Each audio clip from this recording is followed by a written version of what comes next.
Please join me in welcoming the champion of the 78th U.S. Women's Open, Allisen Corpuz. Allison, just talk a little bit about what's going through your mind right now.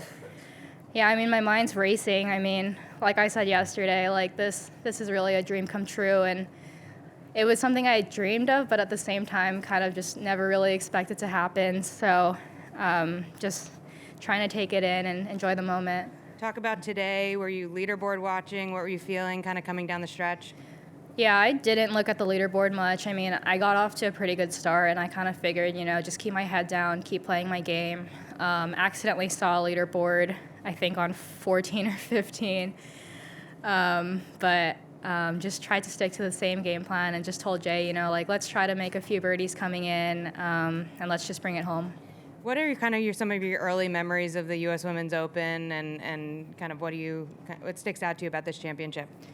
Yeah, I mean, the big one, of course, is Michelle winning in 2014 at Pinehurst. I remember being at home and just, being amazed and, yeah, just really being inspired by her, and just, all the history. I mean, a major championship, just, it's really cool. We're going to open it up for questions. Sarah? Congratulations, Allison. Just kind of put it into words what this one means. You came close a few times last year as a rookie, came close a few times earlier this year, but to finally get it done and to wait for this one, what does it mean? Yeah, I mean, I feel like everything that's happened this year has kind of prepared me for this moment. Super special that both of my parents are out here this week. I mean, my dad only does KPMG and the U.S. Open, so really nice that he's out here. I had a ton of family friends out. I had my aunt and uncle and cousin out earlier, boyfriend's parents, my college teammate, just a lot of people out here. It was just really awesome to know that we're at Pebble, just such a historic venue, and yeah, just really amazing. To be a player, I feel like you kind of quietly go about your business, and obviously made some noise this week. What does this tell you about where your place is in this game now? Yeah, I mean, I talked to a few people about it even going into today, and it was kind of just like, no matter what happens today, it's been a good week. Just, go out there, have some fun, and really, really happy that I did win, but even if I hadn't, it would have validated a lot of the work that I've put in. Zephyr? I noticed you let out a small fist pump on the 15th green after you made that birdie putt. Was that the first time that you let your mind wander ahead of what might be to come? I mean, my mind kind of drifted to it, like, on and off throughout the day. I mean, I made the birdie 1 and 3, and just kind of told myself, stay in the moment. It's obviously not done yet. Still a lot of golf to play. And I think that was the moment when I kind of knew, I just need to get home. Front row, Ron? Allison, obviously this would have mattered wherever it happened, right, to win the U.S. Women's Open. But the fact that it happened here at Pebble, how much will that, when you think back 20, 30 years from now, how much do you think that will factor in? And as sort of a corollary to that, what does it mean for the women's game that viewers are tuning in to watch on a course they probably all know very well or are familiar with watching? Yeah, I mean, I think personally when I watch golf on TV, it makes it so much more interesting to know the course. And I think, like you said, it helped get us a lot of viewers this week, especially just knowing the history. I mean, Tiger just absolutely annihilated this place. So, yeah, it's really special. I mean, 20, 30 years from now, like you said, I think just the fact that it's a U.S. Open means a lot to me, but knowing that it's at Pebble makes it even sweeter. Kevin? Allison, what made that little girl fall in love with golf when you were, back growing up in Hawaii? What was it that drew you to golf? Honestly, I sucked. I just wanted to get better. I think that's just kind of who I am, as a person. Just if something can be done better, that's how I want to do it. And yeah, I mean, it was an activity that I shared with my dad and my older brother on the weekends at first. So just having that family time and just wanting to get better. Do you remember anything specifically about sucking? I mean, no one can hit the ball at first, right? It was the little driving range, try to get it over the end of the driving range and then try to get it to the first flag, second flag, just hitting it a little longer each year. But yeah, I just had so much fun. Second row on the right? Yeah. Can you tell us for your background, golf background, your mother is still Korean, right? Yeah, my mom's Korean and my dad's Filipino. Yeah, and then Do you have any studying? When when did you studying the golfing?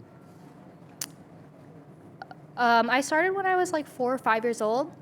My parents actually live on Kapolei Golf Course on the left side of number 7. So yeah, my dad's always been a really big golf fan and just got us into it really young.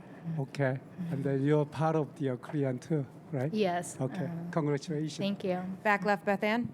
Congratulations as well.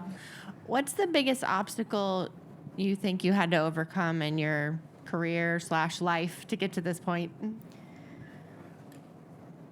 I mean, I've been really lucky, I think. I mean, as far as this week goes, just, yeah, the nerves and just kind of really telling myself, like, I belong out here. I'm good enough to compete. That's just been what I've been telling myself for the past 2 years. I think getting my tour card, you know, that's just kind of the beginning of the journey, and you never really know what's going to happen. So just really been working really hard the last few years. I mean, college, I think, was tough, just having to, you know, balance the schedule, both practice and school, and I think that prepared me really well. Yeah. Follow up. There are so many players who just come straight out to the LPGA and skip college altogether. For a junior who's trying to make that decision, what would be your case for going to school? I mean, school, like, it's never going to be a bad decision. No matter how good you are, I think golf, there's always a chance you get injured. There's always, you know, you never know what's going to happen. You go to school, at least, you know, you'll have the whole team behind you. And I just think it gives you a lot of time to grow. I mean, I was definitely not as smart as I am now at 18, and I know I wasn't ready. I mean, I'm sure there are girls that are, but they're very far and few in between. So it's just a chance to really grow as a person, have some fun, and then start working. Front row, Kent. You talked about learning about being comfortable in contention. How would you compare the comfort level you had at Chevron versus the comfort level you had today?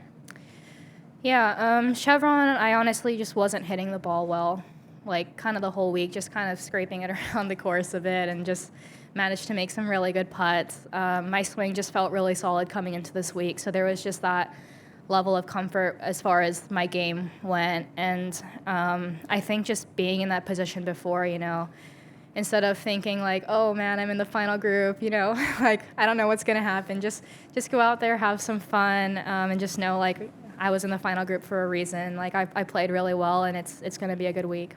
Were there any journal entries you look back on before the start of this round to help you play so well today? Not really. I mean, I spoke with my mental coach, Bill Nelson, a bit this morning, just to try to calm down a little. Really just try to keep things steady. For me, I get a little quick, so really just trying to slow everything down and enjoy the moment. Paolo. Yeah, kind of off of that, something that was pretty noticeable throughout the week was your composure and even-keeled approach.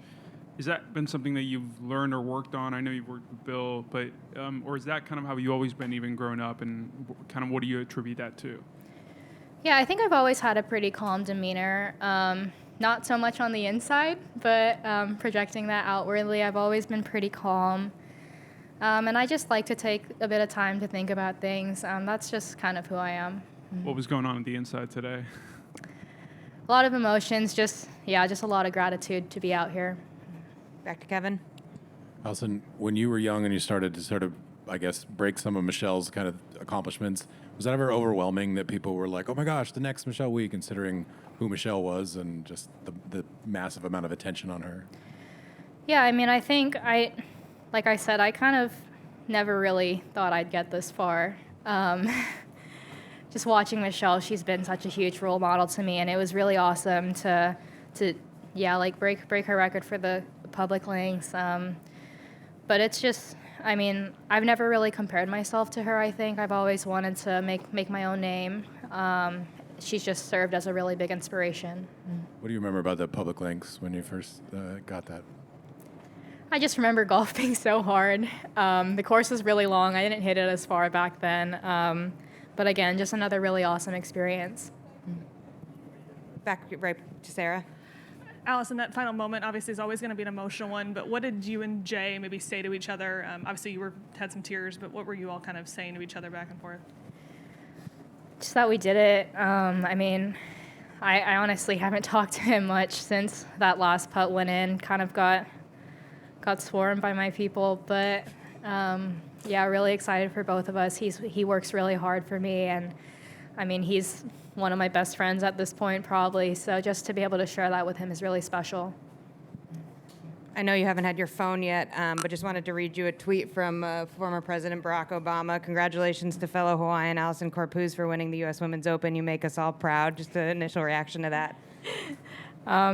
That's awesome. Yeah, Barack and Michelle, I think, are the two Punahou alum that I get talked to about the most. And I mean, he's done a lot in his career. Yeah, that's really special. Gabby?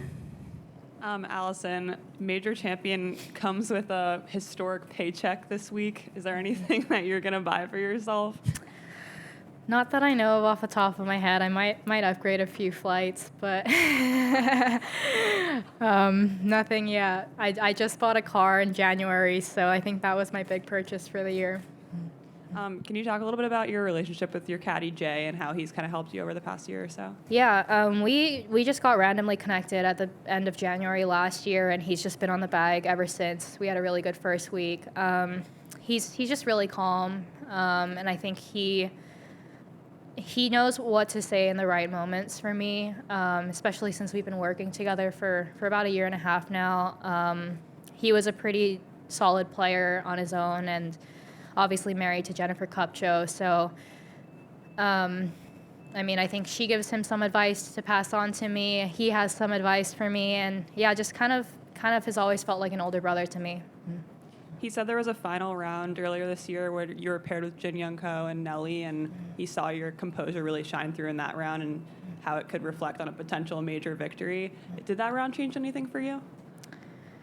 I think there's always that added pressure of, playing with the world number 1 and 2. I mean, I went into that round kind of thinking like I'm playing with them, I think, yeah, just putting myself in that position and just having that really felt like the first time that I had a really solid final round. I mean, obviously didn't win, but still felt really happy with how the week went. And yeah, I think that definitely helped today.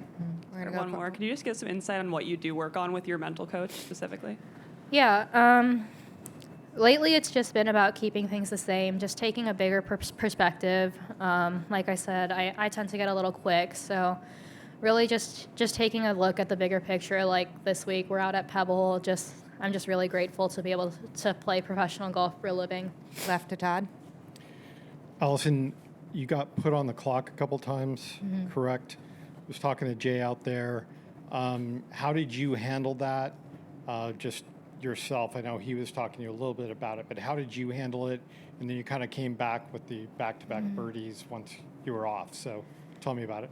Yeah, I've had a few instances in the past where I kind of let that get to me, and obviously not happy about it, but just kind of rushed things a little and didn't hit a good shot. So I told myself that's just kind of how the course plays sometimes. You have a tough hole, you fall behind. So just told myself that we'd catch up later and just stay calm, just keep doing everything at the same pace.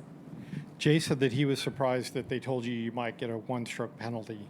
Is that something that you were aware of going into this? Yes. So usually that's a fine for us on the LPGA. So I'm assuming that's a USGA thing this week. But I mean, I know I'm not a slow player. I think in that particular shot, I just backed off because the wind died down. So just told myself, just keep playing. Don't let your focus get away from that. Thank you. Any last questions for Allison? Well, congratulations again. Thank you.